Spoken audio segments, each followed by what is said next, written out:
Buenas tardes, alumnos.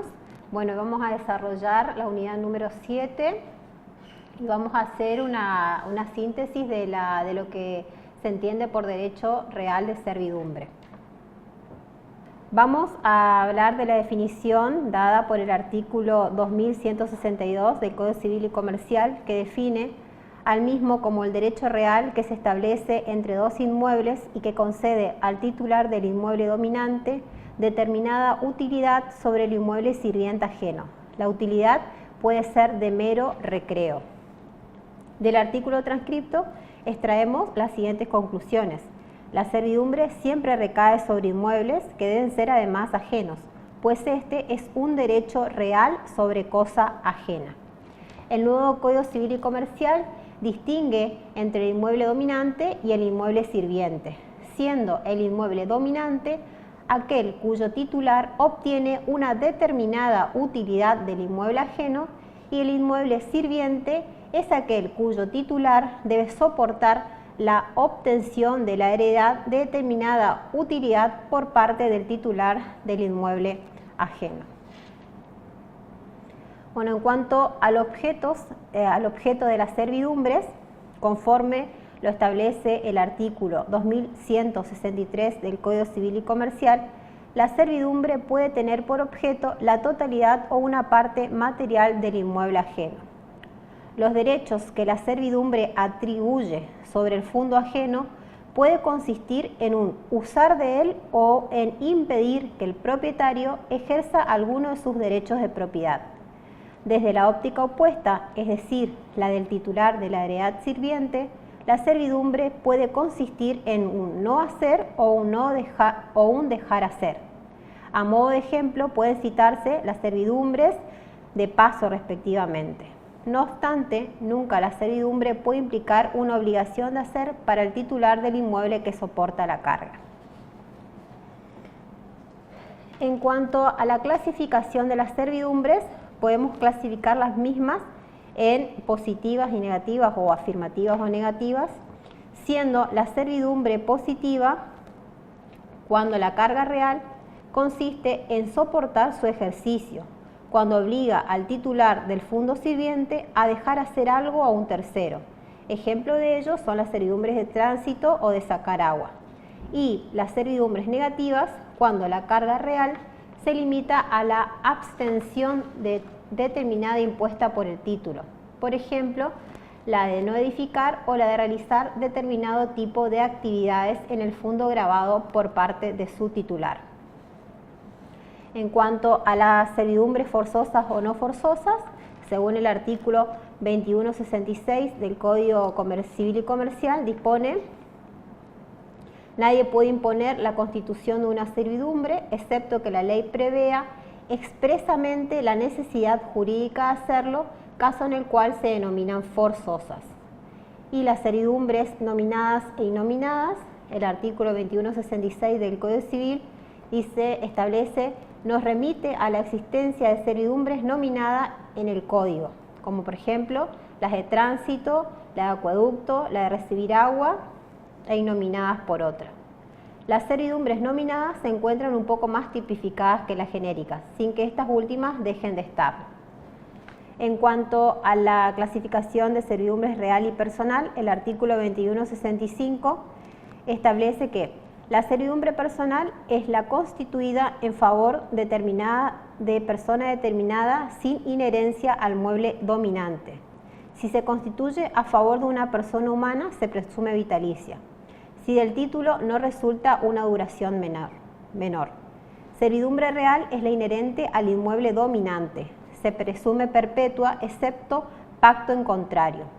La carga de la servidumbre real debe asegurar una ventaja real a la heredad dominante y la situación de los predios debe permitir el ejercicio de ella sin ser indispensable que se toquen. La servidumbre real, considerada activa y pasivamente, es inherente al fondo dominante y al fondo sirviente. Sigue con ellos a cualquier poder que pasen y no pueden ser separada del fondo, ni formar el objeto de una convención, sin ser sometida a gravamen alguno. En caso de duda, la servidumbre se presume personal.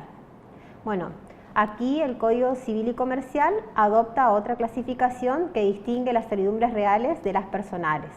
La servidumbre real o predial requiere para su constitución de la existencia de dos inmuebles.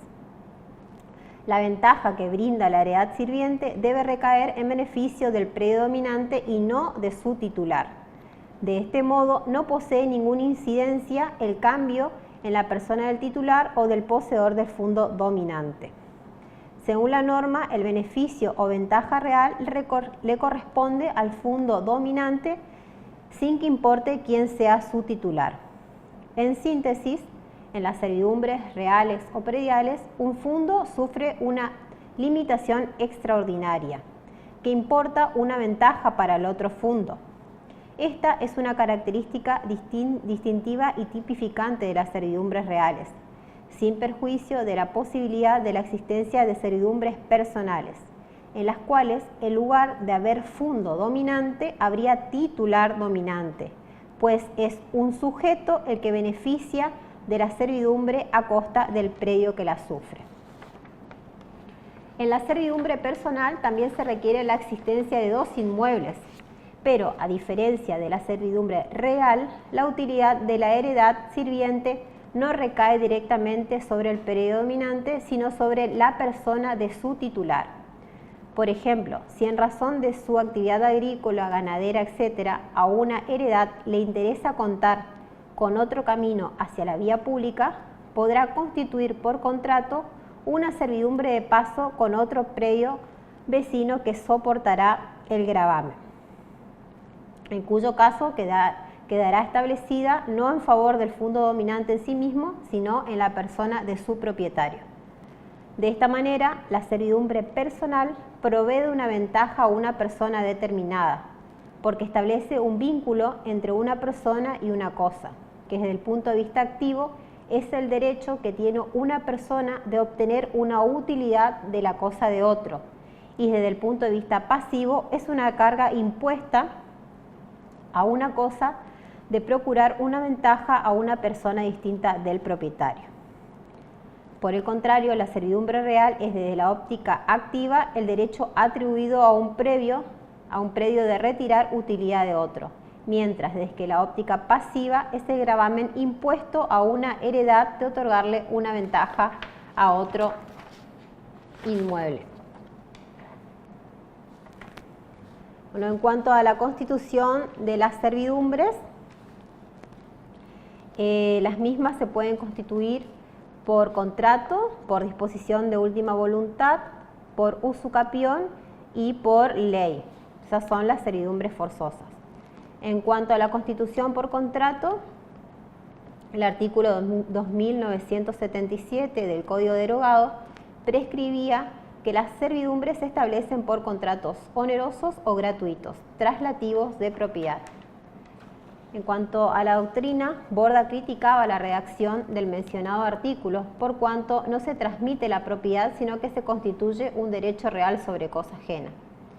El artículo 2170 del nuevo Código Civil y Comercial establece que en caso de duda la constitución de la servidumbre se presume onerosa. Sin embargo, una manera de constituir las servidumbres es por contrato entre vivos, título suficiente al que se le agregará en el caso de las servidumbres pasivas el modo. Recayendo la servidumbre sobre un inmueble y tratándose de un derecho real, el contrato debe ser hecho por escritura pública. Si es oneroso y fue hecho por instrumento privado, se podrá demandar su elevación a escritura pública. Pero si es gratuito, la forma de escritura pública será una exigencia solemne. El título deberá ser inscrito en el registro de la propiedad inmueble a los fines de ser opuesto a terceros interesados. En el quinto párrafo del artículo 1982 del Código Civil y Comercial establece que el primer uso es modo suficiente de adquisición de servidumbres positiva. No basta el título, sino que recién la primera vez en el que el titular de la servidumbre hace uso de esta, se tiene por cumplido el modo y recién ahí nace el derecho real. Bueno, en cuanto a la Constitución, por disposición de última voluntad, el derogado Código, en su artículo 2978, autorizaba a que pueda constituirse servidumbres por testamento. El testador, en tanto en cuanto no afecte la legítima, podría legar una servidumbre a quien estuviera en condiciones de aprovecharla sobre un fundo que forma parte del haber relicto. También podría legar un inmueble a una persona y otro a una diversa, sujetando ambas fincas a una servidumbre. Mariana y Vidal y Abela afirman que es posible la constitución por no ser necesaria norma expresa en este sentido, pues el testador, mientras no afecte la legítima, puede disponer como quiera su propiedad y el disfrute del mismo. En cuanto a la constitución por usucapio, el artículo 3017, también del Código Derogado, establecía que las servidumbres continuas aparentes se adquieren por la posesión de 20 años. Las servidumbres continuas no aparentes y las servidumbres discontinuas aparentes o no aparentes no pueden establecerse sino por títulos. La posesión, aunque sea inmemorial, no basta para establecerlas. La norma era clara: para poder adquirirse por posesión veinteañal, la servidumbre debía ser continua y aparente. La doctrina nacional aprobó dicho precepto legal. Siguiendo a la FAI, para que procediera la usucapión se requerían determinados requisitos.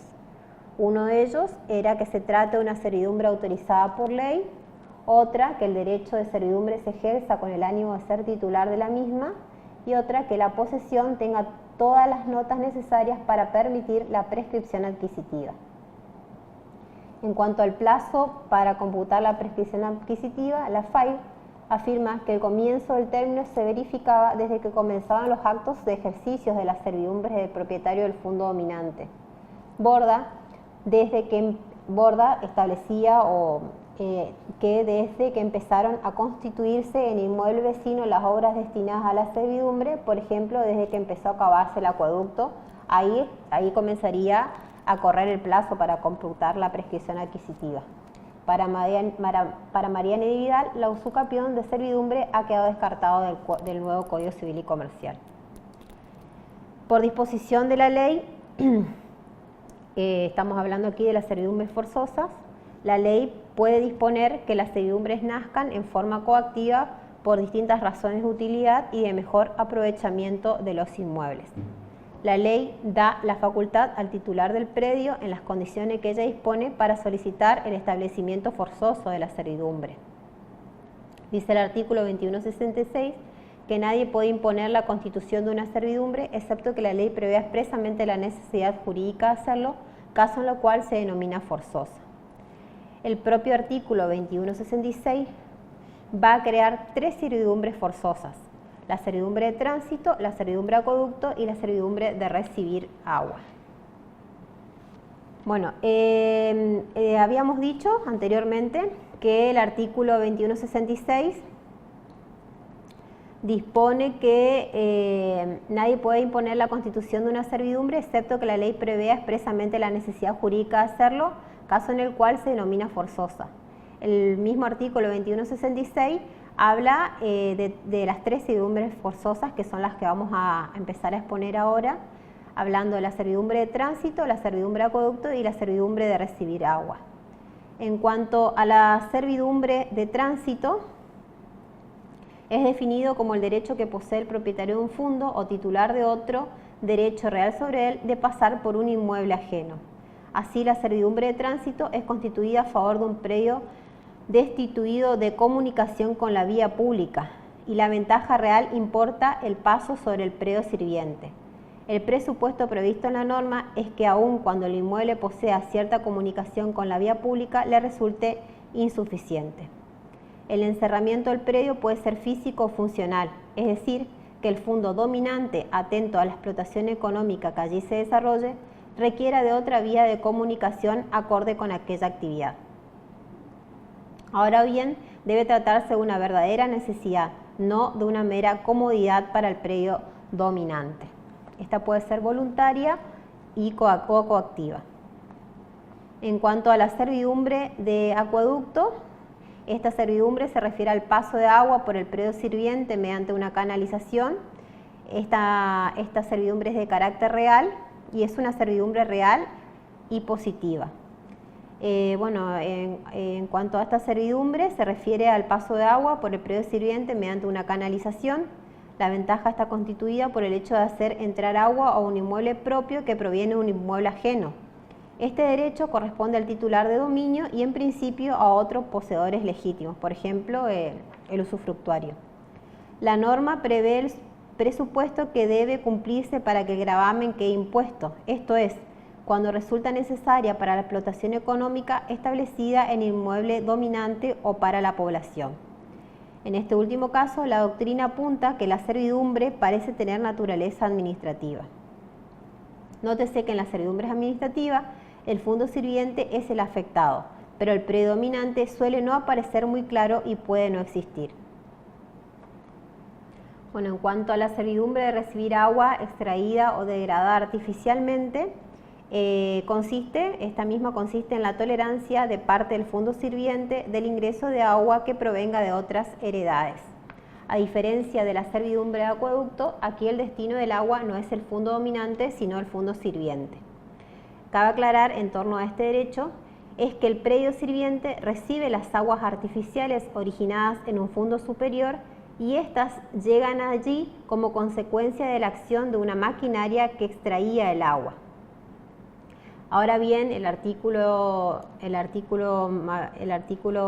comentado establece expresamente un límite a esta servidumbre forzosa.